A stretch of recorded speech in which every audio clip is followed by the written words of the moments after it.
उजाला live खबरों का उजाला।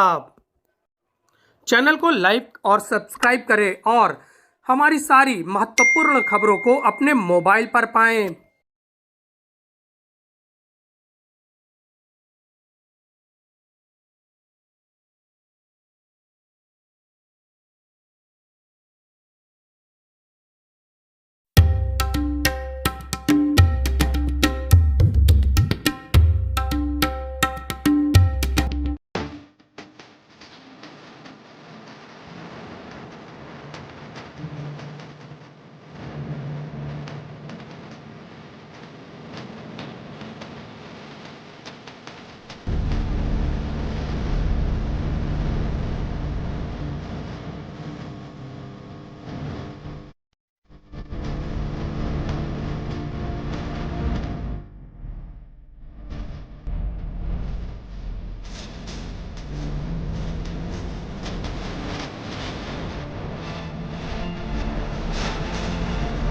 अस्पताल, क्लिनिक या इस तरह की जो भी चीज़ों का उद्देश्य हमेशा समाज की सेवा करना ही होता है। उसी सेवा के कदम में ये एक और प्रयास है हमारा, एक मल्टी स्पेशलिटी हॉस्पिटल।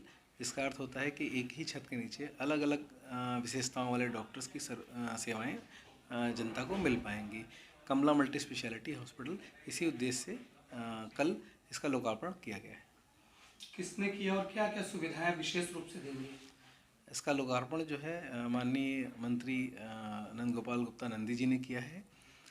इसके अलावा विशिष्ट अतिथि में हमारे सांसद जी प्रवीण पटेल जी, हमारे विधायक माननीय दीपक पटेल जी, माननीय हर्षवर्धन वाजपेयी जी, ये लोग आए। इन्होंने समाज को एक संदेश दिया।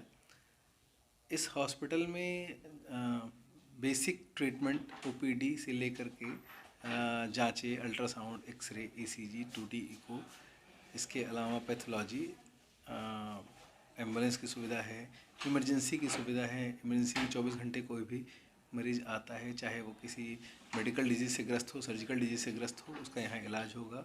विश्व स्तरीय हमने आईसीयू बनाया हुआ है, जिसमें वेंटिलेटर की सुविधा, बाईपैप की सुविधा, 24 घंटे ऑक्सीजन सेक्शन की सुविधा उपलब्ध रहेगी।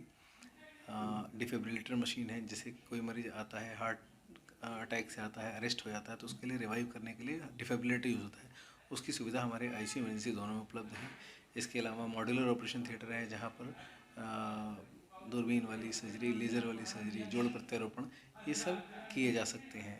इसके अलावा हमने जनता की सुविधा के हिसाब से अलग अलग जो है वार्ड्स भी दिए हैं। 24 घंटे हमारे जो सेवाकर्मी हैं वो आपकी सेवा में लगे रहेंगे।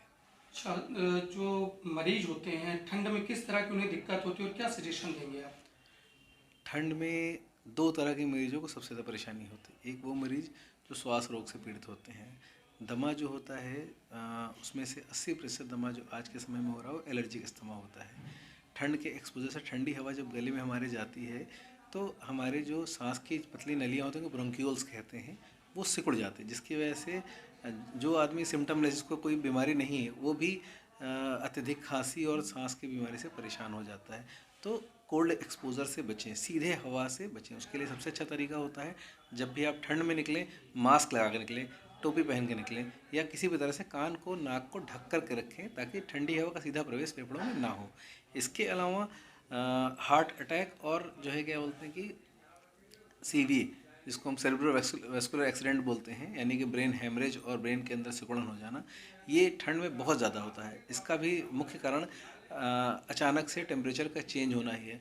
इस अवस्था में बुजुर्ग खासकर जो है ध्यान रखें कि ठंड में ना निकलें। अगर कमरे का टेम्परेचर हम लोग कंफर्टेबल रखते हैं, सबसे ज़्यादा इंसिडेंट जो सुनने में आता है कि बाथरूम करने गए और गिर गए, उसका कारण ही होता है कि आप अपने गर्म बिस्तर से निकलते हैं और अचानक ठंडी एरिया में चले जाते हैं। तो जो हीट का चेंज है, जो टेम्परेचर चेंज है, वो ब्रेन के और हार्ट की नसों को जो है क्या होता है सिकोड़ देता है, जिसकी वजह से अचानक से ये शॉक होता है और ये कभी कभी जानलेवा हो जाता है। तो ठंड के सीधे एक्सपोजर से बचें। अपने कंफर्टेबल एनवायरनमेंट से जब भी निकलें, गर्म कपड़े 2 मिनट के लिए भी निकलें, ये हमको लगता है हम 2 मिनट के लिए जा रहे हैं, 2 मिनट के लिए भी निकलें तो कान, छाती ढक करके तभी निकलें।